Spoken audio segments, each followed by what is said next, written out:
At 5:40 a.m., the door clicked open as quietly as guilt would allow. Hannah Whitmore lay awake, staring at the ceiling, counting every second between her breaths.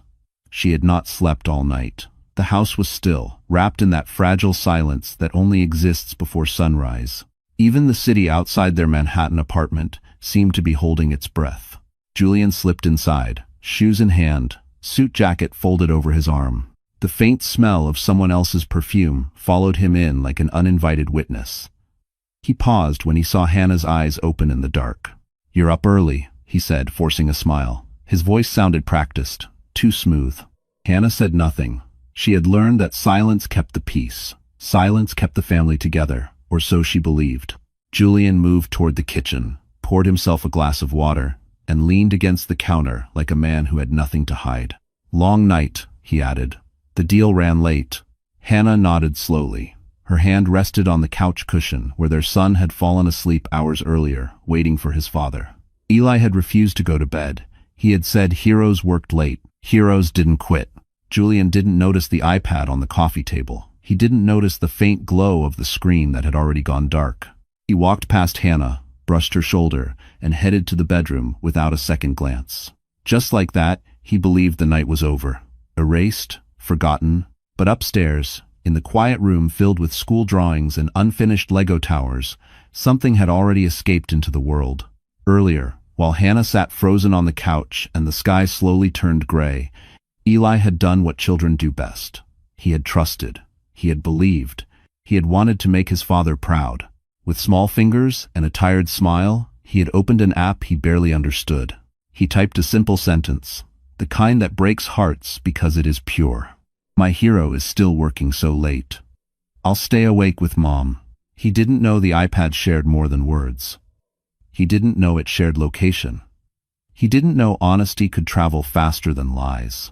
By the time Julian closed the bedroom door behind him, that post had already begun its quiet journey. And Hannah had no idea her son had just pressed the button that would destroy everything they were trying to protect. What neither of them knew was that the internet had already connected the dots, and it would not be merciful. By 6:18 a.m., the post had 10 likes. By 6:24, it had 100 views. Hannah didn't notice any of it at first. She was still sitting on the couch, staring at the blank television screen, replaying Julian's calm voice in her head. "Long night, the deal ran late." The same sentence he had used before, always the same rhythm. Always said like truth was a habit. Eli slept curled beside her, his small hand gripping the edge of her sweater. Hannah gently brushed his hair back, unaware that the quiet moment she was protecting no longer belonged only to them. On the iPad, notifications multiplied. Someone shared the post, then someone else did. A stranger commented, "That's sweet." Another wrote, "Kids deserve better." Then, one person noticed something small in the corner of the screen. A tiny gray line of text most people ignored. Location: the Plaza Hotel, Manhattan. At 6:41 a.m., the tone of the comments changed. "That's not an office. Why is a kid's GPS at a hotel? Anyone else seeing this?" Screenshots started circulating. The image jumped from a child's account to private group chats, then to public feeds. A financial blogger with a modest following reposted it with a single line. "Interesting timing." Unquote. By the time Hannah's phone buzzed, the internet had already begun asking questions she wasn't ready to hear. Her sister-in-law's name flashed on the screen. Hannah hesitated before answering. "Have you seen what people are saying?" the woman asked, voice tight. "Seen what?" Hannah replied, confused. There was a pause, then a sharp inhale. "Hannah, your son's post. It's everywhere." Hannah's heart dropped. She opened the app, hands trembling. The comments loaded slowly, each one heavier than the last. She scrolled in disbelief, watching strangers analyze her child's words, her husband's absence, their family's private life. Then she saw it, the location tag. Her breath caught. The room felt suddenly too small. The truth she had been avoiding all night now stared back at her in cold, digital certainty. This wasn't a rumor. It wasn't suspicion. It was proof. Upstairs, Julian slept peacefully, unaware that his reputation was unraveling minute by minute. Downstairs, Hannah covered her mouth to keep from making a sound that might wake Eli. Tears blurred her vision, not from shock, but from something deeper. Realization. She hadn't exposed him. She hadn't accused him. She hadn't said a word. Their child had. And the world was listening. As the post crossed 1,000 shares, one comment rose to the top, pinned by someone Hannah didn't know. Kids tell the truth, adults try to bury.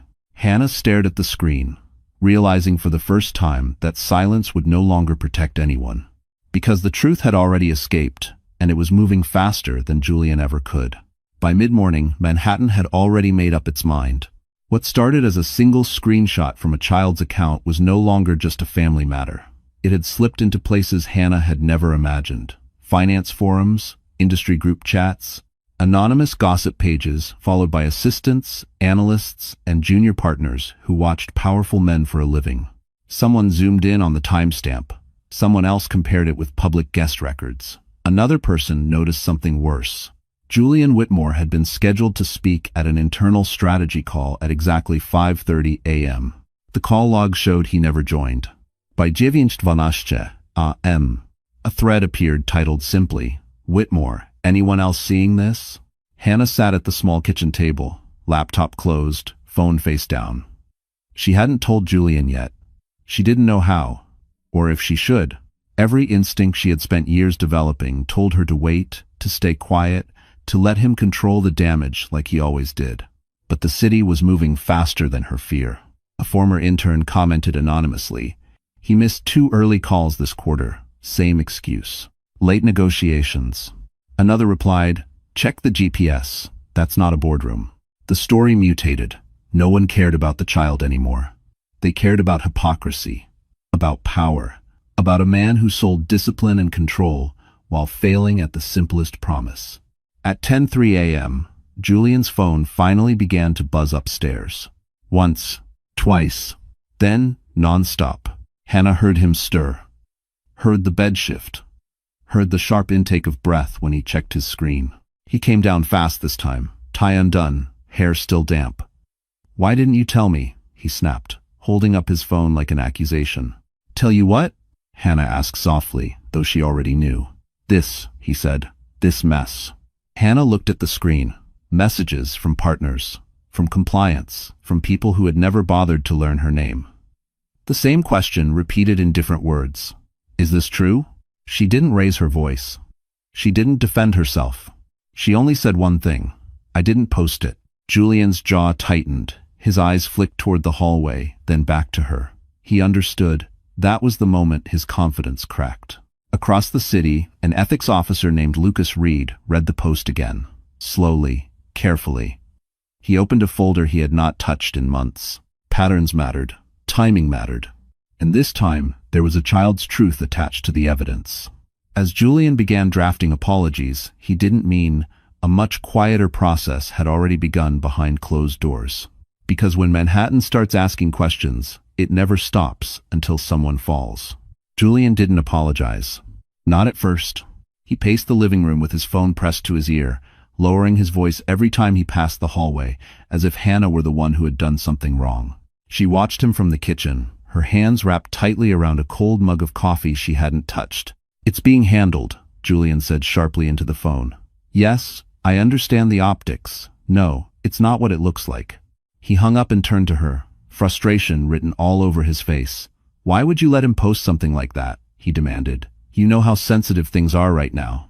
Hannah blinked. The accusation landed harder than any confession could have. "He's a child," she replied quietly. "He misses his father." Julian scoffed and ran a hand through his hair. "That's not the point. People are twisting this. They're assuming things." "Are they wrong?" Hannah asked. The question hung in the air, heavy and unavoidable. Julian's eyes narrowed, and for a split second, the mask slipped. Then it was back in place, calm, controlled, familiar. "You're overreacting," he said. "This is just noise. It'll blow over." End quote. He sat down across from her, leaning forward, lowering his voice the way he did when he wanted compliance. "You know how my world works, Hannah. Perception matters. One misunderstanding can cost millions. Do you really want to be responsible for that?" Responsible. The word stung. For years she had carried everything else, the house, the child, the emotional weight of his ambition. Now he was placing this on her too. "I didn't do anything," she said. Julian exhaled slowly, as if she were exhausting him. Then, help me fix it, delete the post, make him take it down. Say it was a mistake. Hannah thought of Eli's face when he pressed publish. Proud, hopeful, loving. No, she said. Julian froze. What did you say? I said no, Hannah repeated, her voice steadier than she felt. I'm not making him feel guilty for telling the truth. Julian stood up so fast the chair scraped loudly against the floor. You're not thinking clearly, he snapped. You don't understand what's at stake. Hannah met his gaze for the first time that morning. I understand exactly what's at stake. Upstairs, Eli shifted in his sleep, unaware that his parents' marriage was now a battlefield. Julian grabbed his jacket and headed for the door. I'll handle this, he said coldly. Just stay out of the way. As the door slammed shut, Hannah realized something had changed inside her. The lie Julian told best wasn't to the world. It was the one where he believed she would always stay silent. And for the first time, Hannah knew she wouldn't. The apartment felt different after Julian left. Not louder, not quieter, just hollow, like something important had been removed without permission. Hannah stood by the window for a long time, watching the city move as if nothing had happened. Cars flowed, people hurried to work. Somewhere, lives continued uninterrupted. Inside her chest, everything was breaking in slow motion. Her phone buzzed again. And again. She didn't pick it up. She already knew what it would be. Messages asking if she was okay. Messages pretending concern while fishing for information. Messages that treated her pain like entertainment. Hannah turned the phone face down. Eli woke up an hour later. He padded into the living room in his socks, rubbing his eyes, still half asleep. Did Dad go to work? He asked softly. Yes, Hannah said. The word tasted bitter. Eli nodded, then frowned. Mom, did I do something wrong? Her heart shattered. She knelt in front of him immediately, taking his small hands in hers. No, absolutely not. You didn't do anything wrong. But people are talking, he whispered. I heard your phone. Hannah pulled him into her arms, holding him tighter than she ever had. Sometimes, she said carefully, telling the truth makes adults uncomfortable. That doesn't mean the truth is bad. Eli nodded slowly, though confusion still clouded his face. He trusted her. That trust felt heavier than anything else in the room. After he went back to his drawings, Hannah finally looked at her phone. There were emails now, not just messages. One from a number she didn't recognize. Another from an address ending in a corporate domain. Then one subject line made her stomach twist. Request for clarification. She didn't open it. For years, Hannah had believed silence was strength, that staying quiet was how you protected the people you loved. But now, her silence was being interpreted as something else entirely. Consent. Across the city, conversations were happening without her. Decisions were forming without her voice. Her quiet was becoming a blank space others were eager to fill. She sat down at the table, hands trembling slightly, and opened her laptop for the first time in months. The screen reflected her face back at her, tired, pale, but awake. She didn't type a statement. She didn't post a defense. She didn't explain. She saved screenshots, dates, times, messages Julian had sent over the years. Apologies that weren't apologies. Promises that led nowhere. Every piece of silence she had swallowed became evidence. Upstairs, Julian was still telling his version of the story. Polished, strategic, controlled. But Hannah was done disappearing. Because when silence lasts too long, it stops being protection. It becomes proof. And Hannah had finally realized that saying nothing was no longer an option. At 1:27 p.m., the first image appeared. It was posted to a private Instagram story, meant for a carefully selected audience. Only close friends, only people who understood discretion, or so Brielle Knox believed. The photo showed 2 champagne flutes on a marble table. A woman's manicured hand rested lightly near one glass. In the background, barely visible but unmistakable, was a hotel window framing the Manhattan skyline. The caption was short, playful, and careless. Some nights deserve no explanation.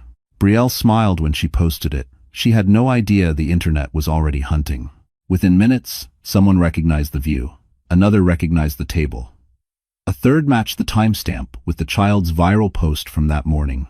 Screenshots spread faster than Brielle's confidence ever had. By the time she realized something was wrong, it was too late. Hannah saw the image while folding laundry. Her phone buzzed, this time not with concern, but with urgency. A message from someone she hadn't spoken to in years. Is this her? Hannah opened the attachment. Her hands went cold. The woman in the photo looked effortless, expensive, untouched by consequence, the kind of woman who never wondered if she had done something wrong. Hannah felt a sharp ache, but it passed quickly. What remained was clarity. This wasn't love. This was arrogance. Across town, Julian stared at his phone in disbelief. He had told Brielle to stay quiet, to stay invisible, to let him control the narrative. Her post shattered that illusion completely. Take it down, he texted. Now. 3 dots appeared, disappeared, appeared again. Brielle hesitated. For the first time, she felt the shift. The tone online had changed. This wasn't admiration anymore. It was accusation. The comments beneath the reposted screenshot were brutal. Does she know about the kid? Imagine flexing while a child waits up. This isn't cute, it's cruel. Brielle deleted the story. But deletion wasn't enough. The screenshots lived on, untouchable, multiplying with every attempt to erase them. Her name surfaced. Her past posts were dissected. Patterns emerged. Other men, other hotels, other unexplained nights. Eza. Brielle sat on the edge of her bed, heart racing, realization sinking in. Julian wasn't powerful enough to protect her from this, and she wasn't willing to drown with him. She opened her messages, scrolling past Julian's demands, past the threats, past the promises. Then she typed a new message to someone else. Someone who had reached out quietly an hour earlier. Let's talk, she wrote. Back in the apartment, Hannah closed her phone and exhaled slowly. She hadn't spoken. She hadn't exposed anyone. But the mistress had. And the first crack in Julian's carefully built world was now impossible to hide. Julian moved fast. By mid-afternoon, his apartment no longer felt like a home. It felt like a temporary command center. His laptop was open on the kitchen island, his phone pressed constantly to his ear, notifications stacking faster than he could read them. He wasn't panicking. Not yet. He was doing what he always did when things slipped out of his control. He tried to dominate them. Get it flagged, he said sharply. It involves a minor. That should be enough. A pause. No, I don't care how many times it's been shared. Make it disappear. He hung up and immediately dialed another number. Public relations. Legal. Crisis management. Names Hannah had heard whispered before. People who specialized in cleaning messes made by powerful men. Hannah watched from the doorway, invisible to him. She noticed how he never once mentioned Eli by name. To Julian, their son wasn't a child caught in the middle. He was a liability. They're asking for a statement, Julian said, finally acknowledging her presence. We need to be aligned. We? Hannah asked quietly. Yes, he snapped. This is still our family. Hannah almost laughed. Almost. Julian paced again, running through options out loud. We say it was a scheduling glitch, or a joke, or a hacked account. Kids click things they don't understand all the time. End of fort. You want to say our son lied? Hannah asked. Julian stopped. His eyes hardened. I want this to stop. At 3:42 p.m., the first takedown request went through. At 3:46, it failed. The screenshots were too widespread, too many reposts, too many accounts outside his reach. For every image removed, 3 more appeared somewhere else. Anonymous accounts surfaced with captions that needed no explanation. You can't delete the truth. Funny how silence works until it doesn't. Thanks for watching. Julian slammed his phone down. This is insane, he muttered. They're crucifying me over nothing. Hannah stepped closer. It's not nothing. He looked at her then, really looked, as if seeing her for the first time that day. You're enjoying this, he accused. You always wanted to punish me. The accusation was so absurd it left Hannah speechless. She shook her head slowly. I wanted you to come home, she said.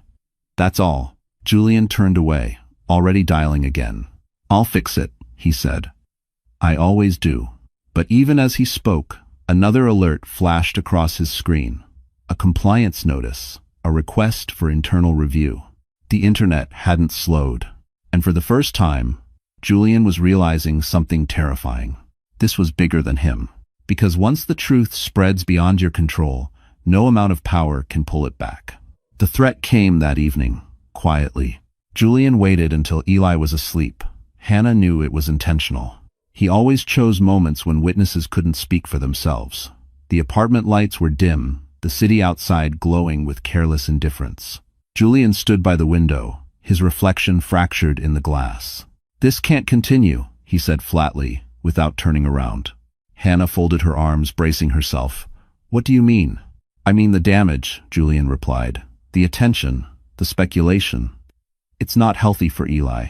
The words sounded almost reasonable, almost concerned. Hannah felt a chill anyway. "You're right," she said cautiously. "This isn't healthy for him." Julian finally faced her. His expression softened, practiced and calculated. "Which is why we need to think long-term. Stability, structure, normalcy." Hannah's stomach tightened. "Say what you're really saying." Julian sighed, as if she were being difficult. "If this escalates," he said, "people will start questioning your judgment. A mother who lets her child post things that cause international embarrassment? That doesn't look good." Hannah stared at him. "You're blaming me." "I'm being realistic," he corrected. "Courts care about optics. So do schools. So do therapists." There it was. The line he had never crossed before, now laid bare between them. "You wouldn't?" Hannah whispered. Julian stepped closer. "I would do whatever it takes to protect my son." The irony was almost unbearable. "Protect him from what?" she asked. "The truth?" Julian's jaw tightened. "From chaos, from instability, from you spiraling." Hannah felt the room tilt. For years, she had swallowed discomfort to keep the peace. Now he was using her greatest fear against her. Losing Eli wasn't just a threat, it was annihilation. "You think I won't fight?" she asked, her voice shaking. Julian smiled thinly. "With what resources?" The question landed with surgical precision. He knew exactly where she stood. No income, no recent work history, no powerful friends, just a reputation built on silence. "I'm giving you a chance," Julian continued. "Take the post down. Release a statement, say it was a misunderstanding. Do that, and this stays private." Hannah looked toward the hallway, where Eli slept peacefully, unaware that his safety had become leverage. Slowly, Hannah lifted her chin. "You don't get to threaten me with my child," she said. Julian's smile vanished. "Think carefully." She did. And for the first time, Hannah understood the depth of the danger she was in. Because the man she married wasn't just capable of betrayal. He was capable of cruelty. And now, the fight was no longer about truth, it was about survival. That night, Hannah didn't sleep at all. She lay on the couch with the lights off, staring at the faint outline of the ceiling fan as it turned slowly above her. Each rotation felt like time mocking her. The apartment was quiet, but inside her head, everything was screaming. Julian had gone to bed without another word, as if threatening to take their child had been just another business tactic. As if she were a problem to manage, not a woman he once promised to love. Hannah checked the time. 2:14 a.m. Her phone buzzed softly beside her. She flinched, afraid it might be another message from Julian's lawyers, or worse, another reminder of how powerless she was becoming. But it wasn't. It was her bank app. The balance refreshed automatically, a habit she had never questioned before. The number on the screen made her chest tighten. Julian had moved money, not all of it. Just enough to send a message. She refreshed again, hoping it was a glitch. It wasn't. The shared account they used for groceries, school supplies, and emergencies was nearly empty. Hannah felt the air leave her lungs. This was rock bottom. Not the scandal, not the betrayal. This quiet moment where survival suddenly felt uncertain. She sat up slowly, wrapping a blanket around herself, and tried to think clearly. Rent, food, Eli's therapy appointments, everything depended on access she no longer had. Upstairs, Julian slept like a man who believed he was winning. Hannah went into the bathroom and locked the door. She sat on the floor, knees pulled to her chest, pressing her hand over her mouth to keep from sobbing out loud. She had never felt so alone. Not even when she left her job. Not even when she realized her marriage was breaking. This was different. This was fear. Her phone buzzed again. She almost ignored it. Almost. Unknown number. She stared at the screen for a long moment before answering. "Hello?" she whispered. "Hannah Whitmore?" A calm male voice asked. Yes. My name is Lucas Reed. I know this is unexpected, but I believe you may need help. Her heart pounded. How did you get this number? I oversee ethics and compliance for a firm connected to your husband's work, he said carefully. And I've been watching this situation develop. Hannah closed her eyes. She was too tired to be polite. I can't talk right now. I understand, Lucas replied, but I need you to know something. You're not as powerless as he wants you to believe. The words hit her harder than she expected. I'm not asking you to trust me, Lucas continued. Just don't make any decisions tonight. Tomorrow, things will look different. The call ended. Hannah sat there long after, phone still in her hand. For the first time since Julian's threat, a small crack of light appeared. Because rock bottom had a sound, and tonight it had just shifted. Morning arrived without relief. Hannah stood at the kitchen sink, watching steam rise from a pot of oatmeal she hadn't eaten. Eli sat at the table, quietly lining up his crayons, unusually silent. The apartment felt tense, like it was waiting for something to break. At 9:07 a. Next, the doorbell rang. Hannah froze. Her first thought was Julian. Her second was panic. She wiped her hands on a towel and opened the door carefully. A man stood in the hallway, mid-40s, calm eyes, neatly dressed, but not flashy. No suit jacket, no arrogance, just presence. Hannah Whitmore? He asked gently. Yes. I'm Lucas Reed. We spoke briefly last night. Her heart raced. She glanced back at Eli, then stepped aside. You shouldn't be here, she whispered. I know, Lucas said, but this conversation can't happen over the phone. They sat across from each other at the table. Lucas placed a slim folder between them, but didn't open it yet. I want to be clear, he began. I'm not here on Julian's behalf. In fact, I'm here because of him. Hannah folded her arms. You work with him. Time. If you knew Savan, I oversee ethics and compliance for an external firm tied to his fund, Lucas replied. Which means I investigate patterns most people miss. Hannah's stomach tightened. Patterns of what? Lucas finally opened the folder. Inside were printed emails, timestamps, calendar entries, and expense logs. Hotel names repeated. Cities, dates. This didn't start last week, Lucas said, and it didn't start with one woman. Hannah stared at the pages, her hands trembling. Each line confirmed something she had felt for years, but never allowed herself to name. Why are you showing me this? She asked. Because Julian isn't just exposed publicly, Lucas said. He's exposed professionally, and he knows it. Hannah's chest tightened. He threatened to take my son. Lucas's expression hardened. That was a mistake. She looked up sharply. The moment he did that, Lucas continued, he crossed from reputation risk into ethical violation, and courts take that seriously. Hannah swallowed hard. I have no money, no lawyer. Lucas slid a card across the table. You will. What do you want from me? She asked. Nothing today, Lucas said. Just your consent to tell the truth when asked. And your permission to protect you and your child. Eli looked up from his crayons. Mom? Hannah reached for him instinctively, pulling him close. She looked back at Lucas. If I do this, she said, voice shaking, everything changes. Thanks for watching. Lucas nodded. Yes. Hannah exhaled slowly. For the first time since the night Julian came home at dawn, she wasn't reacting. She was choosing. And somewhere across the city, Julian Whitmore had no idea his control was already slipping away. Lucas didn't rush her. He understood shock had a rhythm, and Hannah was still finding hers. After Eli left for school, escorted by a neighbor who asked no questions, Lucas reopened the folder he had brought and slid it closer to her. These are copies, he said. Everything is preserved elsewhere. Hannah nodded, eyes scanning the pages again. Hotel receipts, late-night car services, calendar blocks marked private. The repetition was what made her stomach turn. This wasn't an accident. It was a system. There's more, Lucas added quietly. He pulled out a second set of documents, emails between Julian and his assistant, messages requesting schedule adjustments. One line appeared again and again. Make sure compliance is not looped.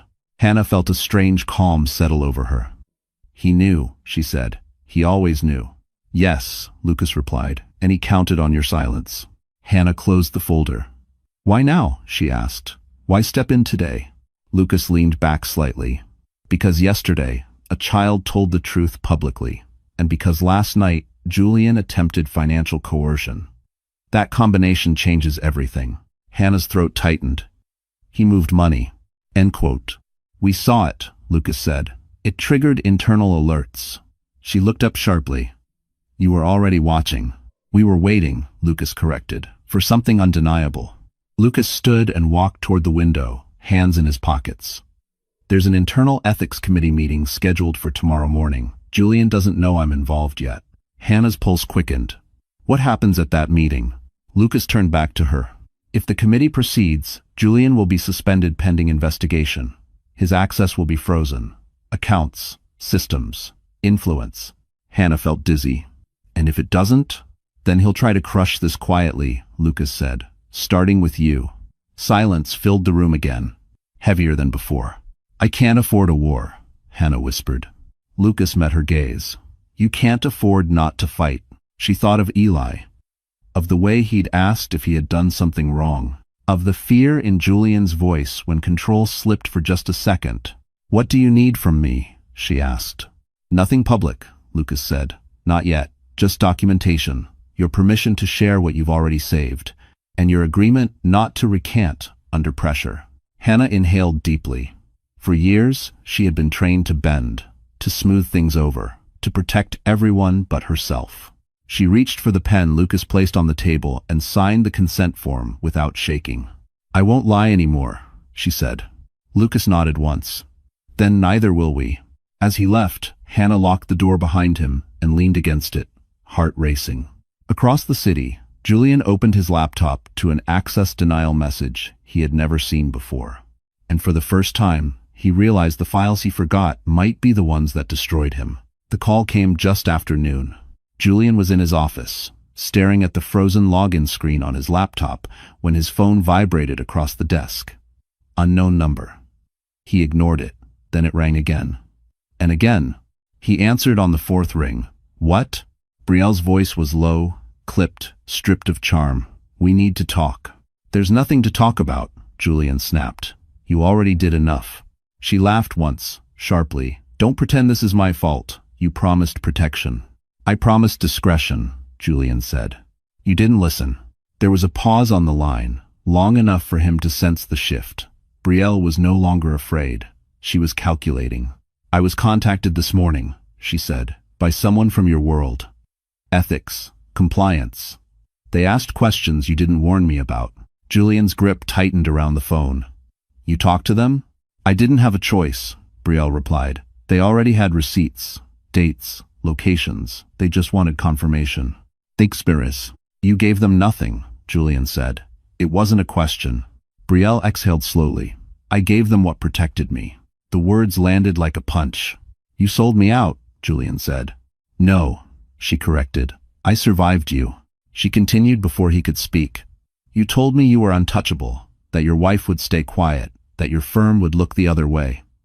You were wrong on all counts. Julian stood abruptly, chair scraping the floor. You think this ends well for you? It already has, Brielle said calmly. I cooperated early. I documented everything. Messages, hotel bookings, transfers. You trained me to keep records, remember? Silence swallowed the line. I won't be your shield, Brielle added. And I won't be your fall guy. She hung up. Julian stared at his phone, chest heaving. For the first time since this began, there was no angle left to play, no leverage, no loyal ally. Across the city, Hannah sat at the table with Lucas on speakerphone. She listened without interrupting as he summarized the call his office had just received. She confirmed the timeline, Lucas said, and provided corroborating evidence. It strengthens the case significantly. Hannah closed her eyes. She felt no triumph, only a strange, heavy relief. What happens now? She asked. The committee moves forward, Lucas replied, and Julian loses control of the narrative entirely. I heavega. Hannah glanced at the hallway where Eli's backpack rested against the wall. She thought of how close Julian had come to using him as a weapon. Thank you, she said quietly. When the call ended, Hannah sat alone, hands folded, breathing evenly. Julian had believed betrayal was something he controlled. He was wrong. because the woman he used was now the one pulling the final thread. The meeting began at 8:30 a.m. sharp. Julian arrived early, as he always did, wearing a tailored suit that usually commanded respect the moment he entered a room. Today, no one stood to greet him. The glass-walled conference room felt colder than usual, the skyline behind it distant and unforgiving. 3 members of the ethics committee sat across the table, laptops open, expressions neutral. Lucas Reed occupied a seat slightly apart, a legal pad resting neatly in front of him. Julian forced a smile. "I assume this is about the noise online," he said, taking his seat. "I'm happy to clarify." No one responded. The chairwoman finally spoke. "This is not about social media. This is about conduct." She slid a folder across the table. Julian recognized it immediately. His breath caught before he could stop himself. Inside were timelines, receipts, screenshots, confirmations from multiple sources.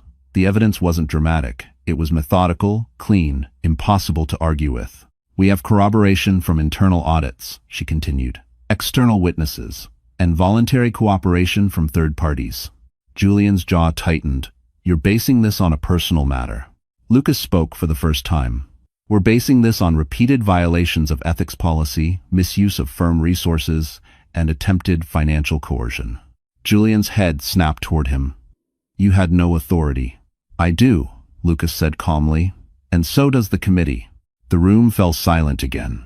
The chairwoman leaned forward. "Effective immediately. Your access is suspended pending full investigation. You are to return all company devices today. You will not contact staff. You will not represent the firm in any capacity." Julian felt the floor drop out from beneath him. "This is premature," he said, voice tight. "You're destroying my career over assumptions." "We're protecting the firm," she replied, "from risk you created." Julian stood abruptly. "You'll regret this." Dan ported, too. No one flinched. Across the city, Hannah sat in a quiet waiting room with Eli beside her, his small fingers wrapped around hers.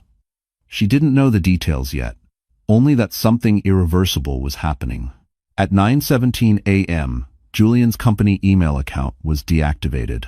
At 9:22, his firm's website removed his name. At 9:30, the first financial news alert hit inboxes across Manhattan. Senior partner placed on leave pending ethics review.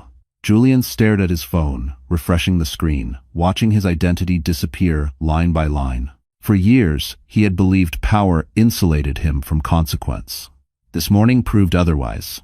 Because when institutions turn their backs, even the strongest men fall alone. The first request came quietly.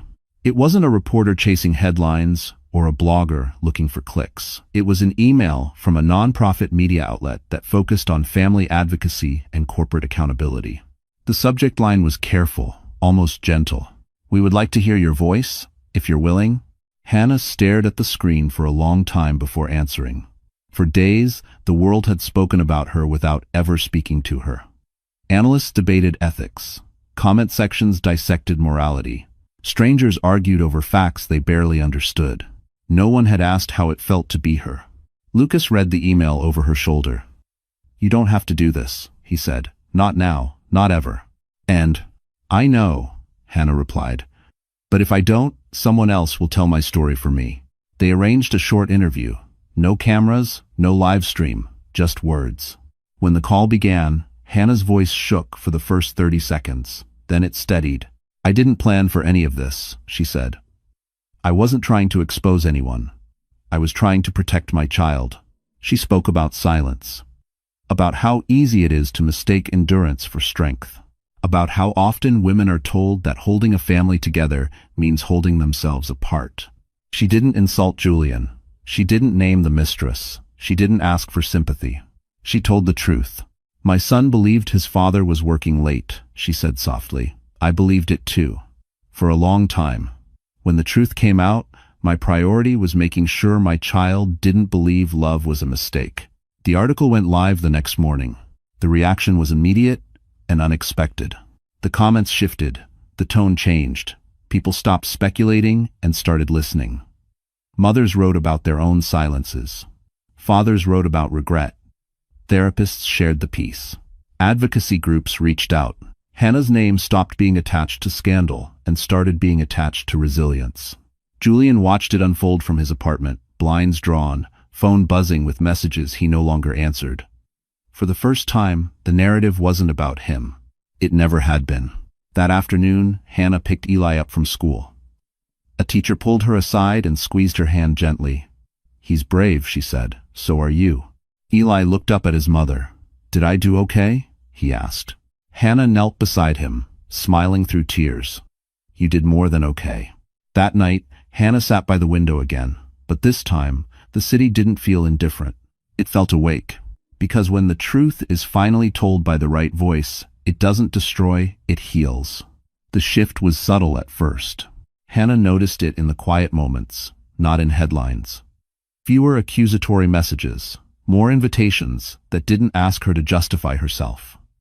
People weren't demanding answers anymore, they were offering space. An editor from a parenting magazine emailed her, asking permission to reprint a single quote.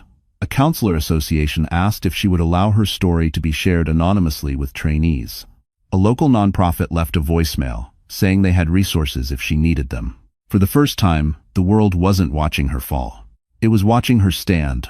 Julian, on the other hand, felt the ground disappear completely. His phone no longer buzzed with opportunity, it buzzed with silence. The friends who once answered on the first ring now sent polite, delayed replies. Some didn't reply at all. Invitations vanished. Meetings were canceled until further notice. Heaven Dom. If you won. He scrolled through articles late at night, noticing something that made his chest tighten. His name was no longer the focus. Hannah's was. Not as a victim, not as a wife, but as a woman who protected her child when it mattered most. The public conversation had turned. People questioned power instead of gossip. They asked why institutions ignored patterns for so long, why women were expected to endure quietly, why a child's honesty had done what audits never did. Julian read one comment over and over again. He lost control the moment he thought silence meant loyalty. Meanwhile, Hannah sat in a modest office with a woman from a community foundation. No cameras, no scripts, just a conversation. "We'd like to fund a pilot program," the woman said. "School-based counseling for kids dealing with family disruption, led by someone who understands." Hannah felt her breath catch.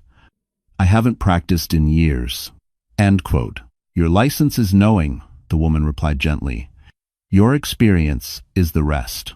That afternoon, Hannah walked home with Eli, holding his hand as they crossed the street. He looked lighter, freer, like the weight he never named had finally lifted. "Mom," he said suddenly, "people at school said you were brave." Hannah smiled. "What do you think?" Eli thought for a moment. "I think you just didn't lie." That night, Hannah opened her laptop and drafted a proposal. Not to explain herself. Not to defend the past. But to build something new. Because the story had changed sides. And this time, the world was listening to the right voice. The papers were delivered on a Tuesday morning. Not by a sheriff, not with drama. Just a plain envelope slipped under Julian's apartment door, the sound barely audible over the hum of the city. Inside were documents he never believed he would see presented this way. Prepared, precise, final. Julian read the first page twice, then a third time, his jaw tightening with each line. This wasn't a plea, it wasn't a negotiation, it was a declaration. Hannah wasn't asking for permission anymore. Across town, Hannah sat in a small conference room with her attorney and Lucas beside her. Sunlight filtered through the window, warm and steady, nothing like the chaos she had lived inside for weeks. "You don't have to rush this," the attorney said gently. "But everything is in place, if you're ready." Hannah nodded. She was ready. The terms were clear. Full physical custody of Eli, primary residence with her, financial transparency enforced by court order, no leverage, no private threats, no backroom games. Julian would have visitation, supervised at first, not as punishment, but as protection. "He's going to fight this," the attorney warned. "I know," Hannah replied calmly. "But he won't win." And for the first time, she believed it. Julian's response came fast. Angry emails, accusations, claims that Hannah was being manipulated, that she was destroying the family. She didn't reply. Instead, she watched as his legal team struggled to counter evidence they couldn't erase. Financial coercion, recorded threats, witness testimony, a paper trail that told the story without emotion. When Julian finally saw Hannah in person, it was in a neutral office, with lawyers present and rules enforced.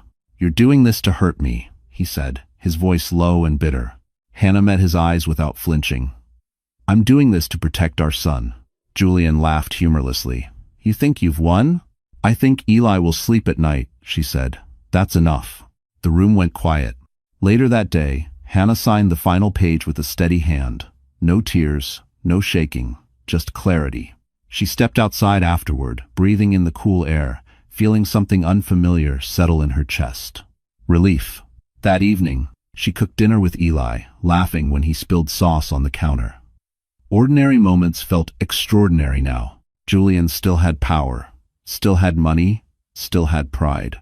But Hannah had something he no longer controlled: her future. And as the ink dried on the divorce papers, one truth became unavoidable. This time, the ending was hers to write. The change didn't happen all at once. It began with silence. Eli stopped asking about his father.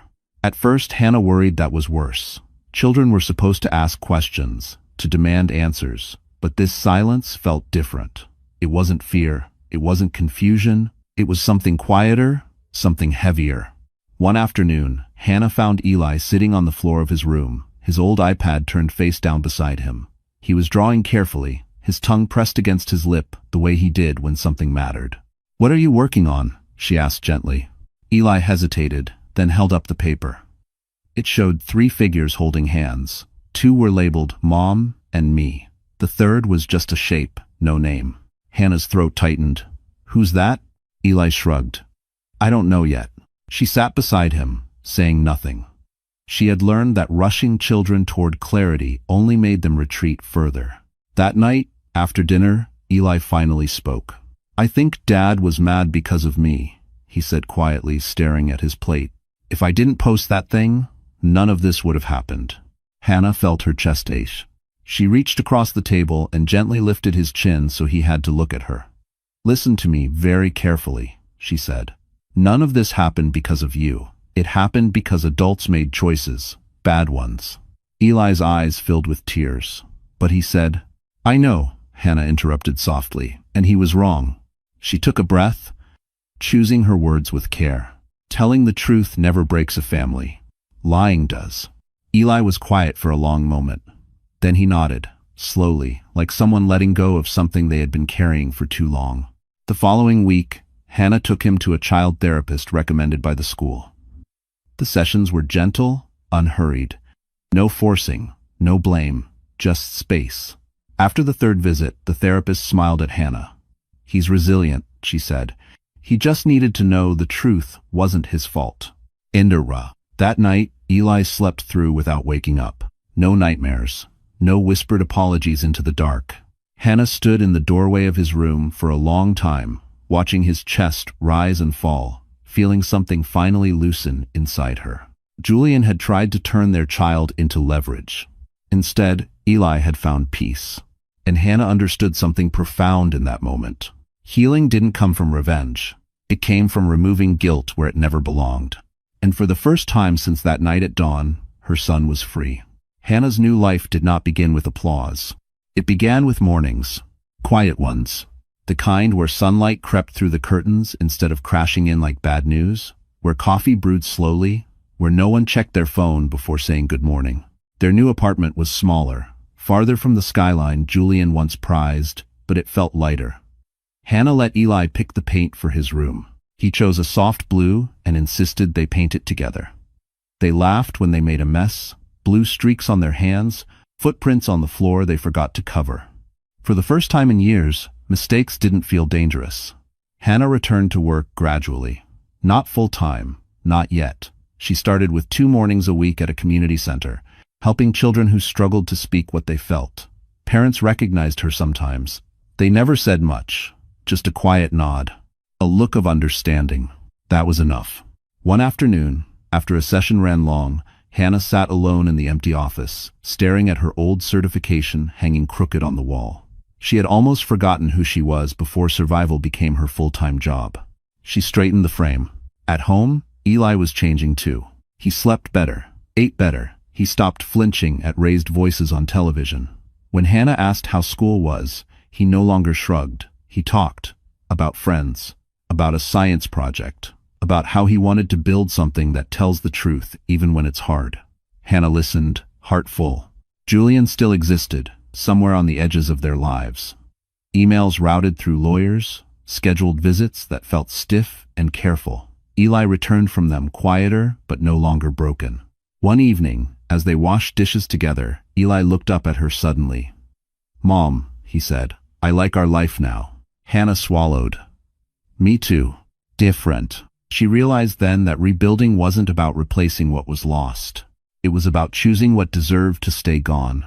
Later that night, Hannah sat by the window with her laptop open, reviewing a proposal for the counseling program she was helping design. Funding was approved. The pilot would launch in 3 schools. Her name was on the first page. Not as someone's wife. Not as a scandal. Just as herself. She closed the laptop and exhaled, feeling steady in a way she hadn't felt in years. Somewhere behind her, Eli slept peacefully, one arm thrown over his pillow, breathing slow and even. The truth had cost them everything they thought they needed, but it had given them something far better. A life that finally belonged to them. And in the quiet that followed, Hannah knew they were no longer surviving, they were living. Lucas did not arrive like a rescue. That mattered to Hannah. He didn't show up with grand gestures or promises. He didn't frame himself as the answer to her pain. He simply stayed consistent, which, after everything, felt revolutionary. Their connection grew slowly, almost quietly, in the margins of everything else. Emails about program logistics turned into brief check-ins. Check-ins became conversations that wandered into evenings. Even then, Lucas never crossed a line Hannah hadn't clearly drawn. He knew she had survived a man who confused control with love. One afternoon, after a long meeting at the community center, Lucas walked her to her car. The city hummed around them, busy and indifferent, the way it always did. "You don't owe anyone a timeline," he said casually, as if reading her thoughts. Hannah smiled faintly. "I know." "I'm serious," Lucas added. "Not me. Not the world. Not even the future version of yourself." That was when she realized something.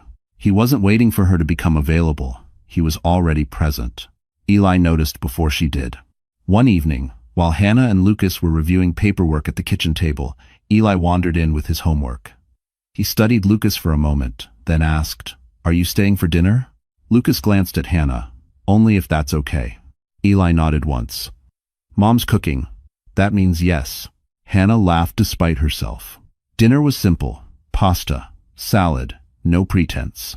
Lucas listened more than he spoke, never forcing conversation, never filling silence just to be heard. When Eli explained a school project, Lucas paid attention like it mattered. Because it did. Later, as Eli brushed his teeth, Hannah stood at the sink beside Lucas, rinsing plates. The moment felt strangely normal. "I don't want to rush," Hannah said quietly. Lucas nodded. "Neither do I." There was no pressure in his voice, no disappointment, just agreement. Weeks passed, then months. Lucas became part of the background of their lives. School events, program milestones, late-night phone calls when Hannah doubted herself. He never tried to replace anyone. He never tried to compete with the past. He respected it. One night, after Eli had gone to bed, Hannah and Lucas sat on the couch, not touching, just close enough to feel each other's presence. "You're safe here," Lucas said, not as a promise indicates, but as a fact. Hannah felt something open inside her that fear had kept sealed for years. She didn't fall in love loudly. She chose it carefully. And for the first time, the man beside her wasn't asking her to disappear to make him feel whole. He was standing with her, exactly where she was. The ceremony was small. No press, no spectacle, no carefully curated guest list designed to impress strangers. Just a quiet garden on the edge of the city, soft light filtering through trees, and people who had earned the right to be there. Hannah stood barefoot on the grass, holding Eli's hand. He wore a simple suit and a smile that reached his eyes, the kind she hadn't seen in years. When he squeezed her fingers, she squeezed back. Across from them, Lucas waited. There was no dramatic pause when Hannah walked toward him. No fear, no second guessing. Just a calm certainty that settled into her chest like it belonged there. The officiant spoke about resilience, about honesty, about choosing partnership instead of control. Hannah barely heard the words. She was watching Eli. When it was time for vows, Hannah didn't promise forever out of obligation. She promised truth, safety, presence. Lucas promised the same. Eli stepped forward at the end, holding a folded piece of paper. "I wrote something," he said, voice steady. He cleared his throat. "My mom taught me that heroes don't disappear. They stay, even when it's hard." Hannah covered her mouth, tears spilling freely now. Julian wasn't invited. He watched the photos later, alone in a quiet apartment that felt too large for one person. His career never recovered. The investigation closed without criminal charges, but the damage was permanent. Firms remembered, people whispered, doors stayed shut. He had lost the things he thought made him powerful. Hannah had gained everything that mattered. That evening, after the last guests left, Hannah, Lucas, and Eli sat on the porch, sharing cake straight from the box. Eli laughed when frosting got on his nose. Hannah laughed too, a sound that felt new and familiar at the same time. "Mom," Eli said suddenly, "do you still remember the post I made?" Hannah nodded. "I do. I'm glad I didn't delete it," he said. Hannah kissed the top of his head. "So am I. If you reach her opened it, that are over opened it, if you came today," because that post hadn't destroyed their lives. It had revealed them. Later, as the sun dipped below the horizon, Hannah leaned into Lucas's shoulder, watching her son chase fireflies across the yard. She understood something clearly now. The hero of this story was never the man who came home at dawn. It was the woman who stopped being silent, the child who told the truth, and the life they chose afterward. And for the first time, the ending wasn't just happy, it was earned. So, the story has come to an end. And if you're still here with us right now, truly still here, then maybe something in this journey touched your heart in a quiet but undeniable way. What this story reminds us is simple, yet powerful. Truth is never the enemy, fear is. For a long time, Hannah believed silence would keep her family safe. Many of us do. We stay quiet to avoid conflict, to protect peace, to hold things together. But as the Stoic philosopher Marcus Aurelius once said, "If it is not right, do not do it. If it is not true, do not say it." Healing begins the moment we stop betraying ourselves. Another Stoic truth from Epictetus teaches us, it's not what happens to you, but how you react to it that matters. Hannah could not control betrayal, gossip, or loss, but she could choose integrity, courage, and love for her child. And that choice changed everything. This story isn't about revenge. It's about reclaiming dignity. It's about understanding that walking away from what hurts you is not weakness, it's wisdom. Sometimes life doesn't fall apart, it falls into place. If this story resonated with you, please take a moment to like, share, and subscribe to our channel. Your support helps us keep telling stories that heal, inspire, and remind us all that even after the darkest night, a truthful dawn always comes. The papers were delivered on a Tuesday morning, not by a sheriff, not with drama. Just a plain envelope slipped under Julian's apartment door, the sound barely audible over the hum of the city. Inside were documents he never believed he would see presented this way. Prepared, precise, final. Julian read the first page twice, then a third time, his jaw tightening with each line. This wasn't a plea, it wasn't a negotiation, it was a declaration. Hannah wasn't asking for permission anymore. Across town, Hannah sat in a small conference room with her attorney and Lucas beside her. Sunlight filtered through the window, warm and steady, nothing like the chaos she had lived inside for weeks. "You don't have to rush this," the attorney said gently. "But everything is in place if you're ready." Hannah nodded. She was ready. The terms were clear. Full physical custody of Eli, primary residence with her, financial transparency enforced by court order, no leverage, no private threats, no backroom games. Julian would have visitation, supervised at first, not as punishment, but as protection. "He's going to fight this," the attorney warned. "I know," Hannah replied calmly, "but he won't win." And for the first time, she believed it. Julian's response came fast. Angry emails, accusations, claims that Hannah was being manipulated, that she was destroying the family. She didn't reply. Instead, she watched as his legal team struggled to counter evidence they couldn't erase. Financial coercion, recorded threats, witness testimony, a paper trail that told the story without emotion. When Julian finally saw Hannah in person, it was in a neutral office, with lawyers present and rules enforced. "You're doing this to hurt me," he said, his voice low and bitter. Hannah met his eyes without flinching. "I'm doing this to protect our son." Julian laughed humorlessly. "You think you've won?" "I think Eli will sleep at night," she said. "That's enough." Indispresses. The room went quiet. Later that day, Hannah signed the final page with a steady hand. No tears, no shaking, just clarity. She stepped outside afterward, breathing in the cool air, feeling something unfamiliar settle in her chest. Relief? That evening, she cooked dinner with Eli, laughing when he spilled sauce on the counter. Ordinary moments felt extraordinary now. Julian still had power, still had money, still had pride, but Hannah had something he no longer controlled: her future. And as the ink dried on the divorce papers, one truth became unavoidable. This time, the ending was hers to write.